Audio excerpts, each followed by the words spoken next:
didn't really think about how long the Phillies have been around. I mean, I knew they were one of the earliest teams in the National League, but not an original National League team. And you always talk about funny baseball that happened before 1900. Right. They're not an original National League team, but I'm like, oh, okay, so they didn't play in 1890. They played in 1910 or something. It's all the same. Well, they started in 1883, and the National League started in 1876. So I don't know what happened. Exactly. Why they weren't there before that. Matter at that point. That's such ancient history. It's not even the same game they're playing at that point, basically. But I guess, as a kid growing up, I was not really conscious when the Phillies choked in 1964. I was a little kid, so I didn't have any idea. Right. But they hadn't been in the World Series since 1950, and they thought they'd get there in 1964. So they had only never won a World Series. So you go all the way from 1883 until finally, and I didn't think about this, but I guess Philly fans must have gone crazy in 1980 when they won the World Series. The first one in 97-year history at that time for the franchise. They won another one. Right. They, in a sense, were in that same tier as the Cubs and the Red Sox for that futility of their inability. Like, perhaps even worse. I guess. They hadn't gotten one, while those two franchises had at least gotten one. But since they got that one in 1980, they got off that before those two teams corrected their schneid. So I think that, along with success in the 2000s, kind of helped them stave away a lot of that, like, lovable loser type energy that kind of infested the Red Sox and the Cubs for years. Phillies were never quite treated that way, at least in my lifetime. They might have had that energy a little bit more, before 1980. Yeah, I just, so since you've been around, they won one when you were a little kid, I guess, or 10 years old or something like that, 9 years old. And so they actually, no, you were almost 20 when they won. I'm sorry. So I think they've not been in the World Series only 8 times, only 8 pennants in their history. That's not very many for 141 years. Right, because that's more than a lot of teams, but when you're playing early from the beginning of baseball, it doesn't quite add up the same. So it makes them look a little bit worse in that comparison because they've only been there 8 times and they've been playing the game, as long as the Yankees have. So they lost the World Series to Babe Ruth's Red Sox in 1915. They lost it again to the Yankees in 1950 and they also lost in 83. So they beat the Orioles in 80. They lost to the Orioles in 83 when the Phillies tried to run the same guys out there again, and they were a little older. Yeah, they got there. Some interesting stuff about that. And obviously they lost to the Yankees in 2009 after winning in 2008. Right. So I think that's their recent history is so much better, and the fan base is so much, I guess, less frustrated, although I guess right about now they're probably pretty frustrated. Well, I mean, they didn't win the World Series, so they had to look at Arizona in the World Series going, we could have given a better account of ourselves than the Diamondbacks did. Right. But I feel like it's like I don't think they're any more frustrated than any other fan base that didn't win the World Series this year. They're a team that, they've been close. I think it was maybe for them that's a little more frustrating. They had to think this was their year. Right. Come on. And then they blew that chance. Yeah, and it's not that they blew it. They actually were outplayed. I wouldn't really blame the Phillies for playing poorly against. They just didn't do the things they had done before that, which is smash the ball in the series against the Diamondbacks. Or they choked Games 6 and 7 at home. Yeah, was it a choke? I don't know. They just didn't win.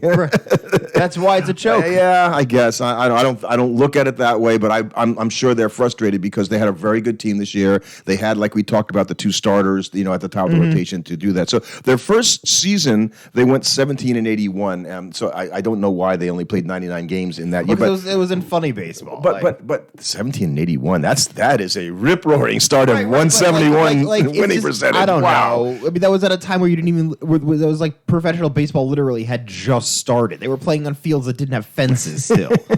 Well, I guess, and most expansion teams, even back then, right? Right. It's so hard for me to put stock and be like, oh, they really had a 170 winning percentage in their first season when guys were still just using tree branches for baseball bats. Maybe not quite, but their overall record. We always talk about that when we talk about a deep dive. 10,112 and 11,259 for a 473 one-loss percentage. Oof, that's great. not good, right? I mean, it makes sense when they consider they didn't make the World Series for 90-something years. That first beginning of it is, so, and you don't have like, I thought about all the, like, what were the great Philly players, like going back and before 1980, there's not that many. No, you think about all the great Philly players, they're from all those 1980s teams with Steve Carlton, with Mike Schmidt. Like, that's where you get a lot of those Philly greats. But prior to that, I can't really think of a whole lot of them. And the World Series that they lost to the Red Sox in 1915, I know very little about the 1915 other than Babe Ruth was on the other team. Right. And then in 1950, you had DiMaggio, and you had Berra, and you had the Yankee mystique. This was the second year of a 4-year run or 5-year run for the Yankees. Them. You weren't beating the Yankees, but those were the whiz kids, they called them. I mean, for years, realistically, one of the Phillies' biggest Philly accomplishments was being part of the first night game in 1935 with them in the Cincinnati Reds. Like that was their claim to fame in a sense. And they obviously the World Series that they lost in '93. Was Mitch Williams giving up the home run to Joe Carter, and it's had to be very frustrating for them because he pitched really well aside from that. Right. I mean, obviously, given that you were losing a game that deep into the World Series, that's got to be extremely tough. I mean, you're probably you're the only franchise that's ever suffered that, ignoble defeat. So they have a lot of Hall of Famers, which I guess when you're around 140 years, right? You would do that. But some of the names, and the recent names, you'll go, oh yeah, right. We know Scott Rowland played for them. Right. I don't know if we think of him as a Philly, but we certainly know that he played there. Yes. Jim Cott briefly played for the Phillies. So you have all these names that just because they wore a uniform. So those aren't the guys we want to talk about. There's going to be guys that just passed through the Philly organization that were Hall of Famers, but they're not guys you would think of primarily as Phillies. Right, Roy Halladay, because they won the World Series, one of there gets the credit. Right, and I'd say like he was a big time pitcher for them for a number of years. I think of him as a Philly and as a Blue Jay. Yeah, I kind of feel the same way. And Jim Thome, I mean, more a Cleveland, but Indian again, Guardian. He had some big years for Philadelphia, so I mean, I still think of him as an Indian, Guardian, I guess. Well, him and an Indian, he played for the Indians. The Phillies that I remember of a kid, Jim Bunning, who became a senator later on, he pitched a perfect game on Father's Day in 1964 at Shea Stadium against our Mets. And Richie Ashburn, Hall of Famer. I don't know how much you know about Richie Ashburn. Not particularly. Also much. An original Met, interestingly enough. Very good player. And I actually, we have a section here where we're going to go through what I kind of picked out, the best Phillies at every position with a backup. I was going to say the Mount Rushmore of Phillies. Yeah, I did the wrong thing for a Met fan to pick Philly players. I know, you're really going out on a limb for this here. somehow or whatnot. And that team in 1983, I'm always amazed because it had Pete Rose, Joe Morgan, Tony Perez. Right. Wait, but those are Cincinnati Reds. Why are they? And that's like the aged corpses of all those players. Yes, so that was 7 years after the Big Red Machine, and Rose was on the '80 team that won the World Series. So they tried to run it back with a couple of chips in here, like they unfortunately couldn't. I mean, they made the World Series, year. they just couldn't get it over the line. Couldn't beat the Orioles that year. Hack Wilson for a while was a Philadelphia Philly, but I always think of him as a Cub. Right. So you have all these names that are in there, but let's talk about the guys that I have at the position. Right. I'm curious to see about this. So pitcher. If you had to pick Steve Carlton, that's who I picked as the number one Philly pitcher of all time, but just ahead of Robin Roberts, a guy you probably don't know much about. I don't know if you would say just ahead of Robin. Oh yeah, no, Robert Roberts is a way better pitcher than you think. Right, but is he just behind Steve Carlton? Well, he didn't win any World Series, I guess, but he did pitch on the 1950 World Series team. Robin Roberts. Well, that was before the Cy Young for the most part, so that's not fair, to do that. And Steve Carlton was an extraordinary pitcher. Grover Cleveland pitched well for the Phillies, but not long enough, and that was a long time ago. Well, it just wasn't long enough for the Phillies to beat Carlton. He also pitched for another team, remember? Carlton pitched for the Cardinals. Right, but he was primarily a Philly pitcher. I think he had even more success with the Phillies than he did with the Cardinals, and they imported his catcher from the Cardinals, Tim McCarver, recently passed away. He caught him baseball announcing fame. Yes, baseball announcing, and one of the few players to play Major League Baseball in 4 decades. That's just more because of overlap, right? Right, 59 and 80, and so his last season was the '80 Philly championship. Actually, that's cool. So that's how he went out, and Roy Halladay. So those are the 4 pitchers, but Carlton far away. I think I have it over. Yeah. So catcher was hard. Catcher was hard. So, have you had to think of any catchers without really doing? I can think of Real Muto. Right, and he would be third on my list in Philly catching. And if he plays a few more years like this, he'll quickly move up the list. I had a guy I really liked as a player, and he killed the Mets, and he was on the World Series teams. Darren Daulton. Don't really know much about him. That's that Philly fans love Darren Daulton. Okay, he was just sort of a beloved player there, and big, strong catcher, could do it all. And Bob Boone of the Baseball Boones, he was the son of Ray Boone, who was the patriarch of all those three generations of Boone. And Bob Boone, every time I look at the guy's because I remember watching him play, right? And really good defensive catcher, wasn't a great hitter at best. And I thought, wow, his career was much better than I thought when I went back and looked at it. So he actually gave Daulton in my mind. And Philly fans call me up and tell me I'm wrong and that I'm missing somebody. Carlos Ruiz was not the guy I was going to put on there necessarily, or Mike Lieberthal. No, not there either. I don't think if those guys are on your all-time great position lists for a franchise, it's not a good sign, I feel like. And at first base, and I had to go and look because, I was thinking about who were the great Philly first basemen. Ryan Howard? It came to mind, but I don't even have him in my top two. Okay. I put Tomey over him. I mean, Ryan Howard had like a meteoric rise and a meteoric fall. Ryan had an MVP year, and he was at he also fell off a cliff. He also fell off a cliff. I'm picking Dick Allen. Okay, and Dick Allen, and it would be unfair of us not to pick Dick Allen because he doesn't get picked for anything. How hard we championed him for Hall of Fame would be kind of hypocritical for us not to have him on this. And I remember having his baseball card as a kid and all that, and he had the glasses on. He had the the aviator glasses sometimes, and he played different positions. I thought he was I thought he was an outfielder, and I saw that he played like more games at first base by a long way than any other position. Because we've always talked about him as an outfielder. Right. So he was for the Phillies. He was a first baseman. Second base should be pretty easy. Chase? Yeah. Utley. Yeah, in fact, it was hard to come up with a second one. Unless nobody's really close. Well, as a Met fan, I had to come up with a guy who the Mets thought was really good. Greg Jeffries? No. Greg Jeffries was really good, but he didn't play. He didn't go directly to the Phillies. He was traded. I'm trying to find who this guy was traded for. And Juan Samuel was an all-star second baseman with the Phillies. So he comes to the Mets. Okay, and he stinks. No, they decide in their infinite wisdom to make him a center fielder. Weird.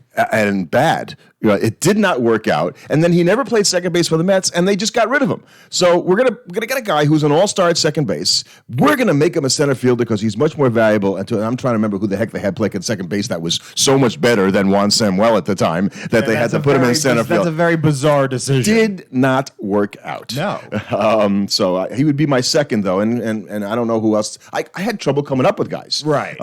Shortstop. Okay, the number one was pretty easy. I'm assuming it's Rollins. That's what I said. Larry Boa, I had as the Rollins, other the guy that's getting Hall of Fame talk. Yeah, Larry Boa never did. And I can't think of another Philly shortstop that's in the Hall of Fame or that's even close to that level. So it kind of has to go to Rollins by default. That's kind of, and again, it's not just that you played for the team, but you had to play for them with some significance. Right, and it's the same. Not way. a cup of coffee or anything like that. Kind of obvious. Third base is the most obvious. Right. Of everything. It's Mike Schmidt. Anybody that thinks it isn't Mike Schmidt is delusional. And there is nobody else, so I had to go looking. Right, because there's nobody. How do you put anybody that's second to everybody is second? I came up with a name. Who? Willie Jones. Oh, who's that? I'd never heard of him. Because I had to go back and look at all the guys that had played third base for the Phillies in their 141 You just picked year who was history. ever second? Who was the number one third baseman on the team for a stretch of years. I think he did it for like 6 years or something like that, or 7 years. And so, I guess by default, that's it's Mike a one-horse race. Right, it's a one-horse race, and he can just take first and second. He was that good. So I didn't go outfield by position. I'm glad that would have been. Because it's too hard to sort of do that. So I picked Richie Ashburn. Who's a Hall of Famer. A Hall of Famer and all that. And I picked him just barely over one of my favorite names, Slidin' Billy Hamilton. So to make sure not you distinguish. Of modern-day Billy Hamilton. Who was also a Slidin' Billy Hamilton. Who was not very good. No. Slidin' Billy Hamilton is a Hall of Famer. Right. And just played in the late 1800s. So, that's one of those funny baseball guys. So, I don't know. You'd give me a hard time if I would have picked him anyway. Right. But he doesn't get picked over Richie Ashburn. Oh, yeah. A name that Philly fans always talk about that, again, he also goes into funny baseball time a little bit, beginning of the 20th century, Ed Delahanty. Great name, Unbelievable career, but nobody knows about him because he played 120 years ago. Exactly. So, but he still should get props there. Chuck Klein was my other outfielder. I came up with two other Philly names just to call up. So here, let's just do a run through of the full first ballot. Carlton, Dalton, Dick Allen, Chase Utley, Jimmy Rollins, Mike Schmidt, Richie Ashburn, Ed Delahanty still should be there over Bobby Abreu. You want to put Bobby Abreu? Okay, but I think Delahanty was a little better. And Chuck Klein. Okay. That's formidable. Right. I found two other outfielders that I just liked the names, and they had really good careers. Never heard of them. A guy named Sherry McGee and Gavi Cravath. And you can go look these names up. Sherry McGee sounds like a bad TV police character. When you look at these guys' careers, you're going, okay, if you don't follow the team closely, and it happened a long time ago, you can lose guys that had really good major league careers. Thinking, wow, he's not a Hall of Famer, but damn, with a couple of breaks, he might have been. I looked at relief pitchers, and boy. Like great Philly relief pitchers. Jose Mesa? No, and it won't be great. 112 saves for them. It isn't Tug McGraw, and as a Met fan, he did pitch for the World Series winning team, so he was a closer there. It's not Craig Kimbrell. And it's not Craig. And if you said Mitch Williams, Philly fans will kill you because he killed the Phillies. A guy named Steve Bedrosian was a fine closer for them, but no. I picked a guy whose name always comes up in Immaculate Grids, Jim Constanti, who won the MVP back in as a pitcher, didn't have a start. That's wild. How did he do that? I have no idea. Why did they even pitch him that much? So why didn't you let? So anyway, Jim Constanti I had as my relief pitcher, and the manager was pretty easy because he's the winningest manager in all time in Phillies history, I believe. At least that managed enough games. Charlie Emanuel over Larry Boa, who also had. But you win a World Series, you get to go on the list in Philadelphia as one of the greatest managers of all time. So and their retired numbers stuff are pretty much match, the other guys. We'll talk about that. I wanted to mention a few other players that I remember and that you may know some of these guys. I liked his name. He was a good player, Von Hayes. Ever hear of Von? I've heard of Von Hayes. And again, another guy who kind of played center field and beat the Mets up. That's just like when a guy was a guy you didn't want to see coming to the plate when you were stole playing a lot of bases, right? I think he was pretty good at that, but just a really solid all-around player, center fielder. He was a clutch hitter. Manny Trillo played a lot of years in Philadelphia, also played for the Cubs. How about Pat Burrell? I remember Pat Burrell. He played when I was alive. Right. Pat Burrell killed the Mets also. Maybe there's a theme here on this. We mentioned Carlos Ruiz and Ryan Howard. How about Jason Worth as a Philly? Yeah. Right? Yeah, I would say that he would... An iconic Philly. So, those guys... I just felt, deserved a call out. Gary Maddox and Gary Matthews also played for that 83 team with Morgan, Rose, and Ben. I don't know how that team lost, actually. They had a lot of really good players on it. They were old. That's right. So let's talk about the retired numbers. There's not that many.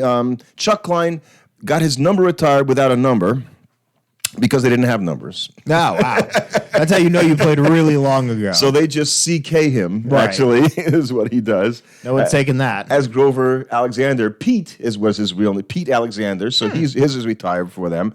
Richie Ashburn, Jim Bunning we mentioned, Dick Allen, Mike Schmidt, Steve Carlton, Roy Halladay, Robin Roberts, and Jackie Robinson. So I think, we got to have honed in on the guys that are the most important to the... You know who the top Phillies of all time are, because they're some of the all-time greats in baseball. And if you look at them today, I don't know that Nola's going back there next season. I would be, I guess, a little concerned. I'm not trying to be a naysaying Met fan, that both Wheeler and Nola are, Nola's uncertain and Wheeler's even older. Wheeler's been great. One of the best signings in free agents, I think, in the last 4 or 5 years. Oh, yeah.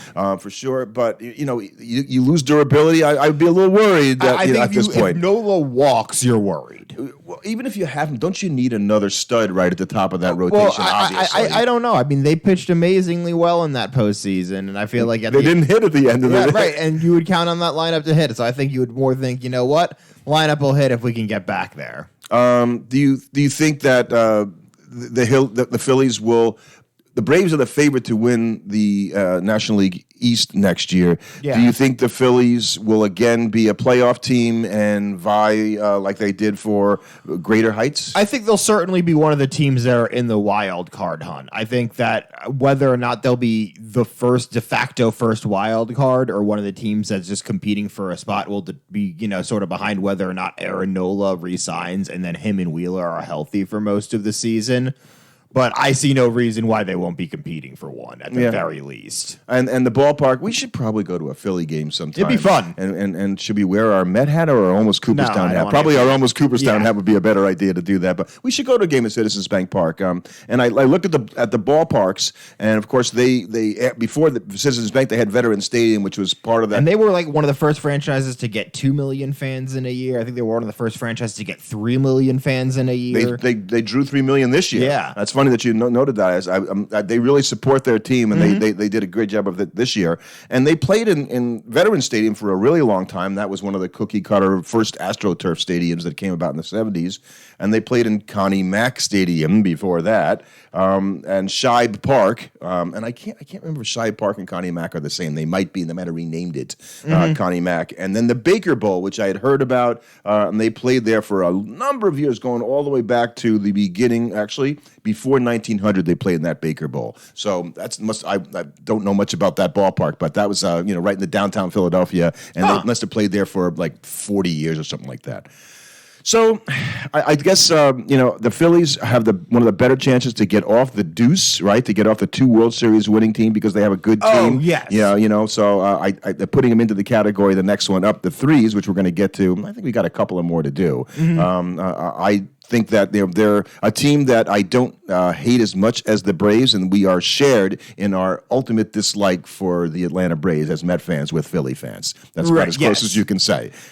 It's more of a brotherly love with the Philly fans and more of a visceral hatred of the Braves. Not that the Philly fans won't hate the Met fans. We hate them, but we'll hate the Braves together. We can hate them back, too.